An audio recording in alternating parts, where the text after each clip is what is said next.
if your purpose, your values, your vision, every one of those elements, the top of house is involved in shaping, and not just shaping the narrative, but also making sure that managers lead by that, are held accountable by that. If your EVP isn't part of that narrative internally, then what is it? To me, it's just a tagline and a poster. Exactly.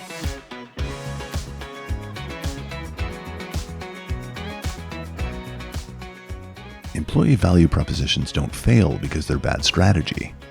They fail because we ask them to be something they were never designed to be. Between 2021 and 2023, EVP got swept up in the hiring surge. It became a recruitment tool.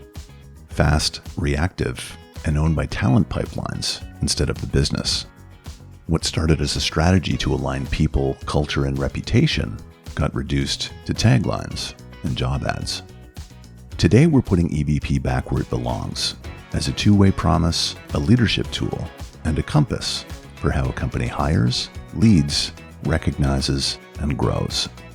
This is Blu Thread Conversations with your hosts Leandra Harris and Stacy Parker, founders of Blu Ivy Group, a global award-winning employer brand consultancy. In this episode, we're unpacking why EVPs fall flat and how to build one that actually moves the business.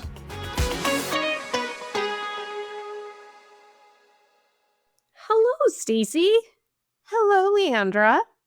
Good afternoon. How are you doing? I love that we are now coordinating our outfits for these podcasts. Thank you for letting me know what you had laid out on your bed. Looking good. We are today. I need to get my hair done, though, sadly. Yes, It's really so do bad. I. It's really So bad. do I. Next week. So do I. Same. The roots are showing. That's okay. It's okay, right? Yep. It's tough, like being a mom, running a business, driving your kids all over, and then on top Right. of that, you have to look after maintenance, Gotta which look is good. fine when we're Yep. our age. Yep. We could have a whole entire podcast on that. I know. Stace. And perhaps we I think should. that's a good one. I I think do that's a too. good one. I do too. Today, I love, of course, what we're talking about. I mean, I love every podcast, that we've had over the past couple of months, but this one is really near and dear to our heart. And maybe you want to Yes. kind of chat with me, Stace, why you thought our podcast today on employee value propositions Yeah. is something that we really needed to talk about. Yeah. Yeah. I think, I'm excited too. This is a great one. I do also want to pay some kudos to you and Fatima and the incredible leadership team at Crocs. It was fun to listen to, and some really good insights from that team and that activation. Thank you. We missed you, but she did a great job. Yeah, I Thank miss you guys too. I think right now, employee value propositions, like the issue is that over the past couple years, Mhm. a lot of business didn't get the results they were looking for. Mhm. And there's been a lot of talk and debate on getting the right return on investment or realizing what organizations had hoped they would out of employee value propositions. And as hiring demands across many industries have started to level out, right now is a very important time to pull back and talk about why employee value propositions fail, where there's been missteps or sidesteps, and where we need to really get focused and centered again. And let's start, Stace, before we kind of go through those areas, because although the knowledge of employer branding and expertise has really grown tremendously across, right, since we first founded. I mean, when we founded Blu Ivy Group 15 years ago, a lot of our time was spent educating the people that we were speaking to on the importance of employer branding and how the EVP was the foundation. But I still think people would benefit because I think there's still a lot of confusion that exists today on why do I need an EVP? Isn't that the same as my values? Perhaps we could start there. What is an EVP?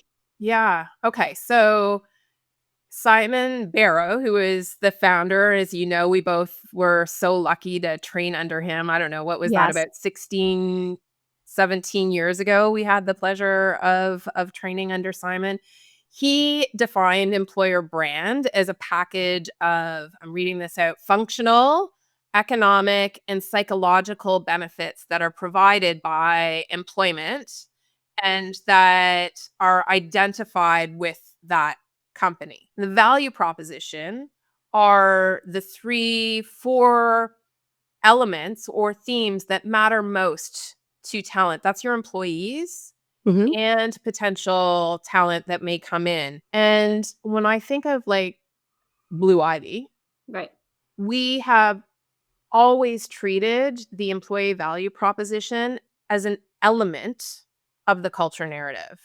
This element that is, your purpose, your vision, your values, the things that are what the company says, this is what we need from you. This is Mhm. how the purpose you need to get behind, the values you need to lift and support, the behaviors we expect you to bring every day. And the employee value proposition is the promise, the commitments of what talent are going to get for doing their job excellently and bringing that culture to life. And when you look at, so let's start with, why is there all of a sudden people questioning the value of an EVP, and what is the real cost of having a weak EVP or no EVP? Okay, let's start with the cost, Yeah. if that's okay. I think um it's similarly if you are presenting an organization and you are trying to define the culture, if the culture doesn't offer a psychological contract, a mutual give and get, then what you're saying to your talent is that this is what we expect from you Mhm. and this is what I expect from your job performance, and all I have to offer is compensation. So what happens? You have loyalty issues, you have issues for your leaders on rallying talent around the constant change. You have issues in competing against salary because that's all you have. You're paying more, right? You're paying more, Yes, like, you're you're paying a ton paying of money. Yep. more. When talent are burnt out and getting Mm. calls from headhunters, or your management team are burnt out and frustrated and getting calls from headhunters, they don't have top of mind, well, why am I in it? What am I Mm. getting from all of the stuff that I've been asked to do? So that psychological contract is not in existence. So that's like ultimately the loss. And you look at what your largest cost line is as a business, it's your talent. And if none of them have that psychological contract to drive, to motivate, to keep them loyal, that's a pretty significant cost on the business and your reputation. Yeah, and now it amazes me, and I think, what I'd love to hear from you next is why there's such bad, Mm, um, press or mentions online about questioning yeah. the do we really the purpose of an EVP? But now more than ever, when people are burnt out, change is insane. You've got AI, so people, like, their security, job security is in question. Just what's happening economically, socio politics, all of this.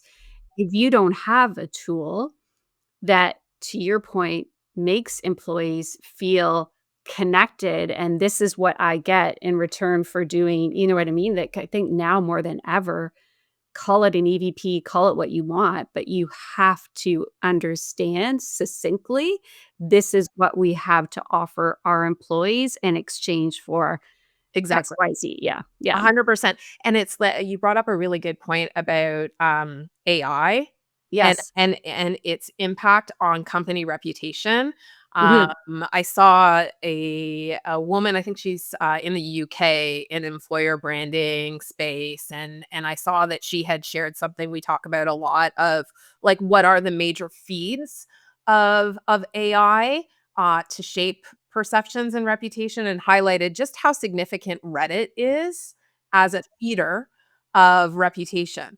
And many organizations don't understand. They might be looking at their Glassdoor, they might be looking at their Indeed reviews, but Reddit has a lot of subreddits talking about your culture, talking about their experience. And if you do not have these pillars of what you will commit to, what your management team will commit to, if you don't have those, then your reputation is just open for interpretation based on the experience that talent are having. And comp isn't what you want to be known for, good or bad. You don't want to be known for that as a standalone. For sure. And as we've always said, right? Every organization has an employer brand, whether whether you're aware of it or not. So why, and you and I know exactly what's happened, why Mm. there is all of this mixed reviews on the Yeah. impact and questioning the value of an EVP. So tell me, why is that happening now? Yeah. I mean, it's funny because I think of the journey that we were on Mhm, and the moments that I celebrated that I now in retrospect, am disappointed by. And I mhm, think that was the big boom of 2021, 22 mhm. into early 2023, where suddenly it wasn't us explaining what employer branding is. People were coming, not just to us, but to most everyone in the industry, clamoring to get an employer brand because they associated that to be the solution to the massive talent hiring demands that they had. Yes. And as that demand grew, so too did the number of players involved in employer branding. So, where it was designed originally to help shape that narrative on your culture, the employer promise, the Yeah. operational systems, and recruitment, it became very recruitment heavy. We Yes. saw ourselves that prior to 2021, most of employer brand projects were owned at the top in HR or communications. They were at the top. And then as demand came for recruitment, it started to be at a recruiter role. And God love recruitment, and they have a very major role in the employer brand, but suddenly they were owning everything and the entirety of the project. And suddenly you're competing to do these projects with job advertising companies who have added employer brand and EVP to have a broader scope of work, but their ultimate goal as a job advertising company is to use it for job advertising. So Right. we're going to do EVP and get right to the ad. Or marketing companies that and career site companies that have added it, but they just want to get to the career site already because that's what we're trying to do. And I think what that did is it removed the culture element, the promise element, the directional element of how managers are going to interact with it. A lot of organizations came with RFPs that were to get creative assets, to get social content, and then were disappointed when the metrics around changing engagement, Mhm, retention, management effectiveness, growth, those things weren't impacted. mhm. And it's because too much of it was just in a race to get creative and Yes. taglines for job ads. And so, a few years later, here we are where hiring demands have really flattened because there's so much talent in the market. And that's not what's needed from an EVP now. But so many over the last few years have associated EVP with just that. Right. I love Yeah. that, and I was involved in some projects that you would present we've always believed in presenting a holistic view, like, this is what you need to do externally to promote your employer brand and to promote your EVP, and this is what you need to do to implement and integrate the EVP into your current, Mhm. framework, org structure, operationalize it, and you need to do both for it to be successful. Absolutely. And to your point, so many were going through a hiring frenzy. They're like, let's park what has to happen internally, and we're just going to go ahead and promote all this amazing messaging and visuals externally. But as we all know, people internally are looking at it and being like, what company is that? It sounds fantastic. It kind of sounds like ours, but it's not being lived consistently. So that really causes a lot of disengagement, Yeah. mistrust, people Yeah. disconnecting, right, from the vision, purpose. It caused a lot of harm. Yeah. And I Yeah, think like across the board, I hate it. The word authenticity has been used I know. across the board, and I hate it. I think that's kind of like a baseline. It better be authentic. Like Yeah. every other part of your culture narrative, your purpose better be authentic. Yeah. Your values and behaviors better be. Of course, it has Right. to be. But Yeah. if your purpose, your values, your vision, every one of those elements, the top of house is involved in shaping and not just shaping the narrative, but also making sure that managers lead by that, are held accountable by that. If your EVP isn't part of that narrative internally, then what is it? To me, it's just a tagline and a poster. Exactly. And it's like, a baseline of a year after you have launched an EVP, ask yourself, do all of your managers know what that value proposition is? Do they know how to make decisions on where they invest and what they celebrate with the team based on those? Do they recruit using specific screening tools and highlighting those elements with the EVP or not? Because, sadly, I think we run across a lot of organizations that say they have an EVP, but managers don't know what it is. And don't understand it. Yeah. So, I mean, you've talked a lot about, kind of my next question was going to be like, why do so many fail? I mean, so that's, I think, part of why there's a lot of people questioning the validity and strength of an EVP because they've seen organizations spend money and they, to your point, Stace, they're not seeing the numbers or impact that it should.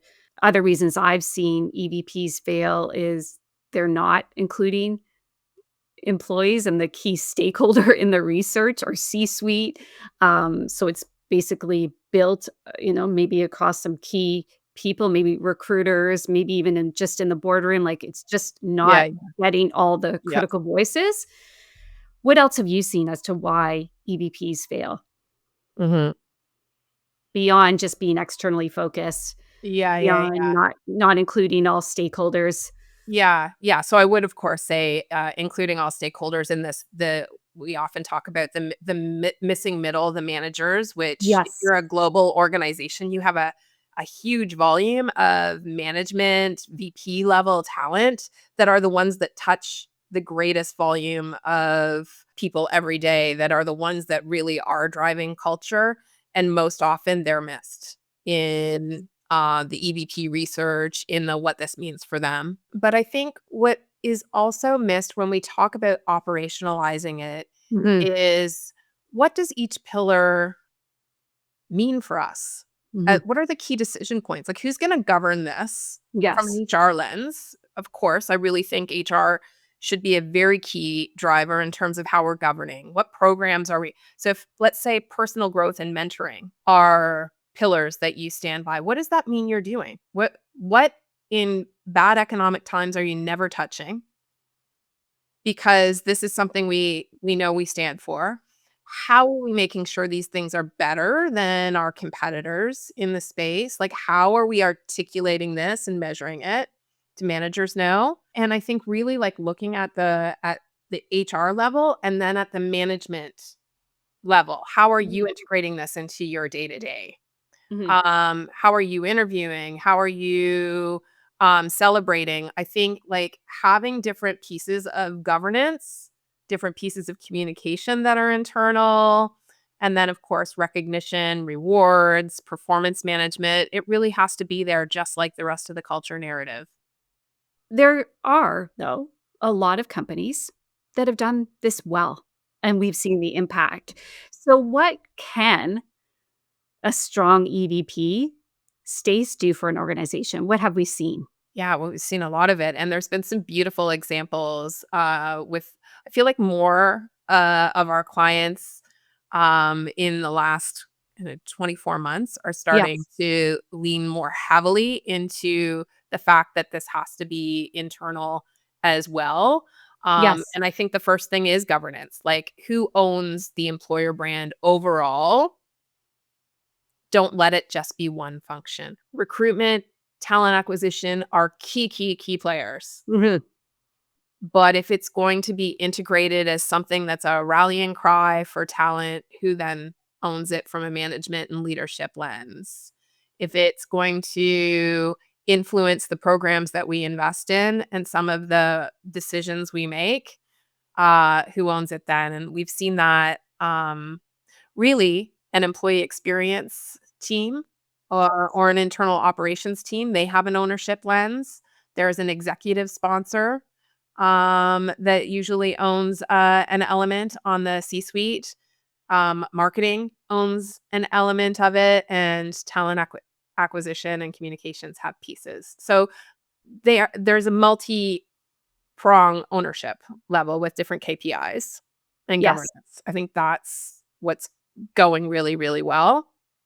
Yeah. Internal launches and Yes. internal KPIs and scorecards, as well as those typical external ones that we see today. A lot of those have still been measured based on career sites visits, Yes. Yeah. right? So Yes. making sure the ones that are doing it well are looking at bigger metrics than talent acquisition flow. So the scorecard is really focused on the business as a whole, not just talent. Maybe sorry, I'll say one more thing before I pause. The question is who is your client for employer brand? Yes. Is it the business and your executive team that you're enabling, or is it talent that are in the market looking for jobs? Mhm. Because if it's the talent in the market looking for jobs, the shelf life of your EVP is not broad. Right. Yeah, so making sure that you keep all those stakeholders Yeah. in mind. Yeah. I've also seen an evolution, and although it's, like, with the way EVPs are written, like, just the EVPs, I think, to be more, um, successful, it's really in the employee voice. It's simpler, it's Yeah. not as complex, you're not using HR or corporate jargon, it's real, because once again, this is the tool that you need to align your leaders, the way they lead their teams in order to get to and achieve their KPIs and their vision and their strategy, right? So this is a tool to bring your people along, so you better make sure that it's real, it's simple. So I've seen a lot of changes there. Yeah. You know Yeah. what? That's a really good point. And you think of like some of them that we've built over the Mhm. years where it was just like one word. Yes. And then all of the different themes under each of those words that you can talk to and lift and Yes. what that means internally and externally, those ones have had the longest lifespan. Yes. It's when they're uh, over edited, over Yes. curated, where the length of how long you're using those EVP pillars, it can die. Yes, they can be great ad copy. That's an and. Not Yes. the strategy behind the employee value proposition is in the themes, and I think to your point, like, sometimes the wordsmithing loses the essence of what we're trying to do with the EVP, that scorecard of shifting the business. Yes. And that striving for that perfection. Like, we wanna make sure that this captures 100% every single voice across our company. Like, let's be reasonable here. Do a proper amount of research. It's a bit of an art, it's a bit of a science. At the end of the day, you can't go wrong if you keep the client, like your executive team, what type of culture they need to get the organization to where they want to go, and you hear what the employees value most. You can't go wrong bringing those 2 things together and operationalizing it.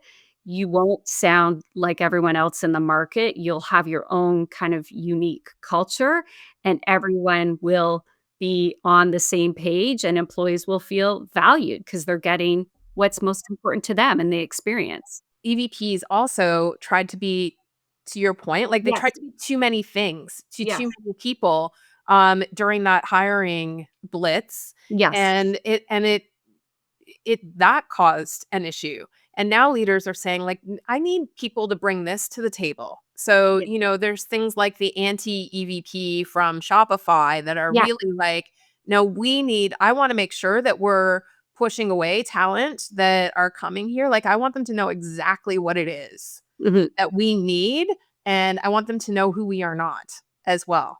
So that Yeah. if this is what they're seeking, they know not to come. It needs to help you tell exactly what you are becoming, and how people will benefit if they wanna give their all. Like an engagement survey, I mean, I think it was, like, early days working with you, so I don't know how long ago that was, but, Yeah. like, it's a moment in time. Your engagement survey is a moment in time. That's not how Exactly.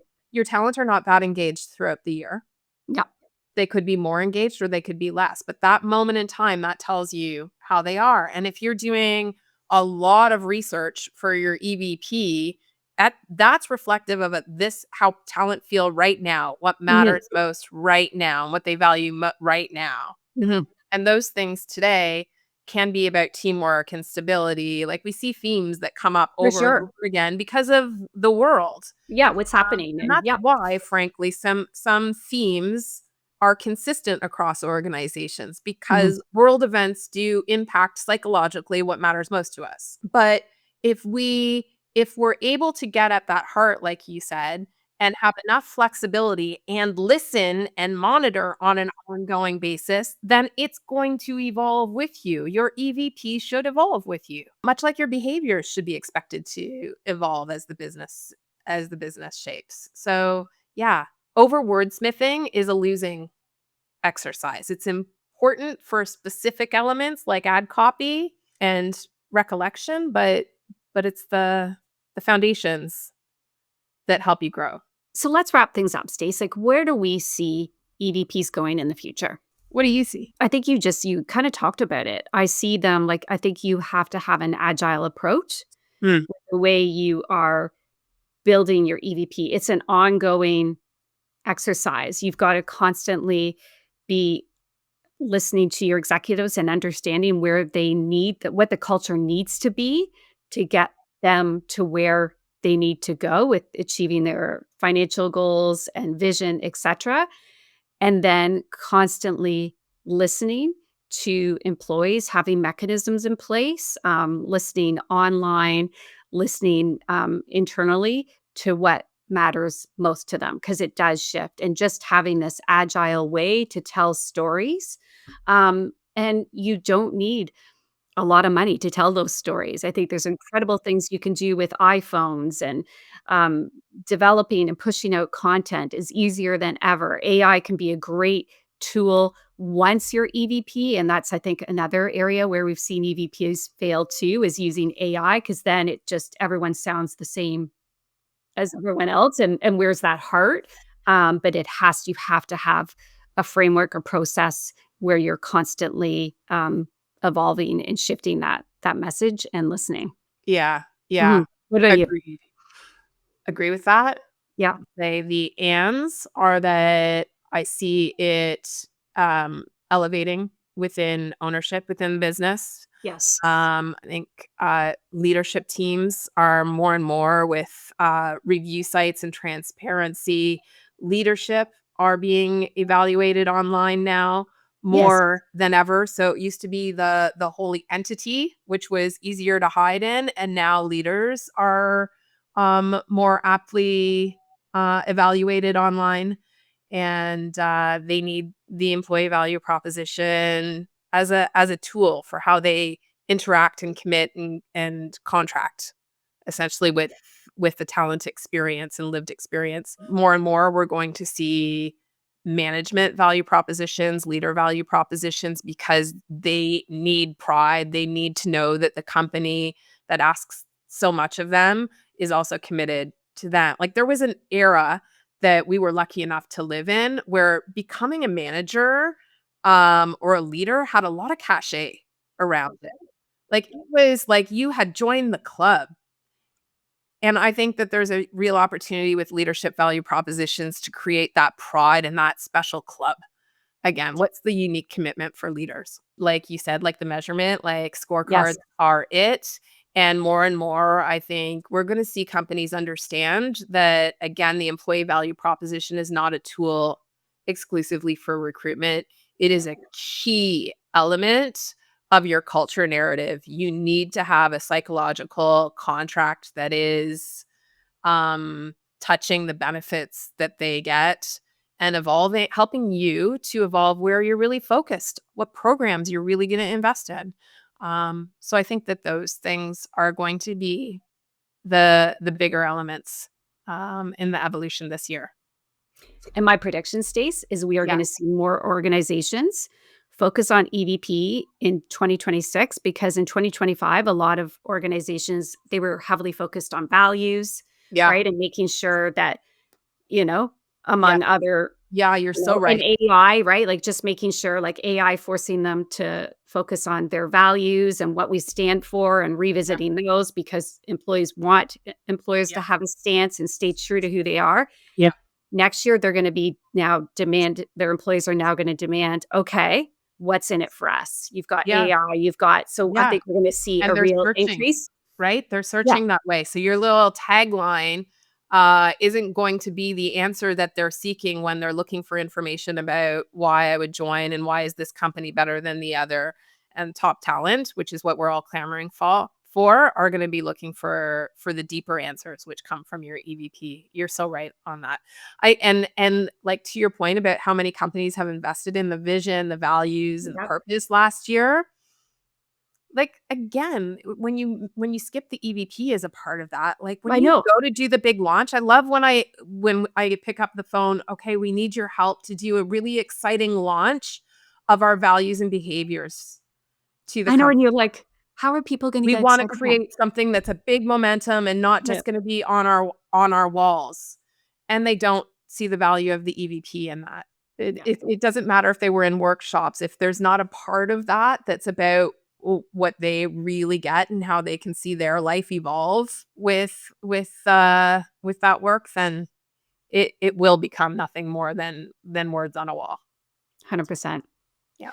Well, I love this conversation, and Stace, we've got some exciting guests coming up. So we've got a guest who's gonna talk about leadership, like a leadership, expert that you and I have a tremendous amount of respect for. Yeah. So excited, always love seeing you, always love our chats. For all of those that are listening that are in the employer brand space or thinking about getting in the employer brand space, I think you might have the interest and urgency because you need to enable your talent acquisition teams to do better, to have more tools to drive the results you're looking for. But your big lift is when you're actually not just doing that, but enabling management teams to be more effective, enabling your executive leadership teams to achieve their strategic goals, and reminding them that constantly, if you want to rally the troops, it is a two-way contract. Drop the mic, done.